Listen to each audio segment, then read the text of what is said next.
इंसानियत मर गई है या फिर शैतान ने ही इंसानी रूप ले लिया? जिस कोक ने जन्म दिया वो ही कोक बनी मौत का कुआं।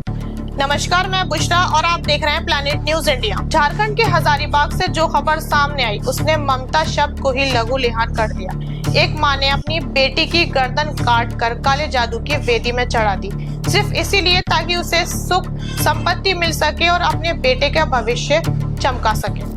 ये खौफनाक दास्तान झारखंड के हजारीबाग की है, जहां एक घर के भीतर आधी रात को मौत का खेल खेला गया।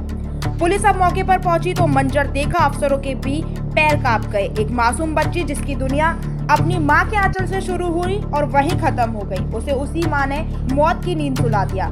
दावा है कि एक तांत्रिक ने इस महिला के दिमाग में अंधविश्वास का ऐसा जहर घोला कि उसे अपनी ही बेटी में अशुभ नजर आने लगा। तांत्रिक ने लालच दिया कि अगर इसे बलि को अंजाम दिया गया तो घर में सुख शांति की बारिश होगी और मां दुर्गा का आकर्षण समाज में बढ़ जाएगा। इसी खौफनाक लालच में मासूम को मौत के घाट उतार दिया गया और उसके साथ ऐसा सुलूक किया गया जिसे हम आपको दिखा भी नहीं सकते।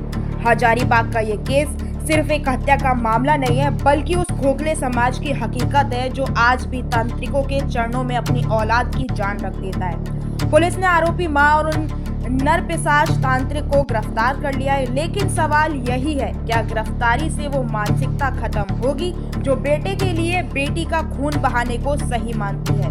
यहाँ के लोग डरे हुए हैं और पुलिस इस मामले में अब उन तमाम कड़ियों को जोड़ रही है जो इस काले जादू के रैकेट से जुड़ी। कानून अपना काम करेगा, फांसी की सजा भी शायद हो जाए, लेकिन प्लैनेट न्यूज इंडिया आज आपसे सीधा सवाल पूछता है, आखिर कब तक ढोंगी बाबा और तांत्रिक हमारी मासूम बेटियों की बलि लेते रहेंगे? क्या हमारा समाज इतना गिर चुका है कि दौलत के लिए खून का रिश्ता पानी हो गया? और प्रशासन कब इन तांत्रिकों की दुकानों पर ताला लगाएगा जो मौत का व्यापार कर रहे हैं? मर्डर और पॉक्सो के अंतर्गत एफआईआर दर्ज किया गया था। मामला चूंकि काफी गंभीर था और इस केस में करीब करीब किसी प्रकार का कोई आई विटनेस और कोई परिवार की तरफ से भी कोई स्पष्ट बताया नहीं जा रहा था, इसलिए पुलिस के द्वारा सभी पहलुओं पर काम किया गया।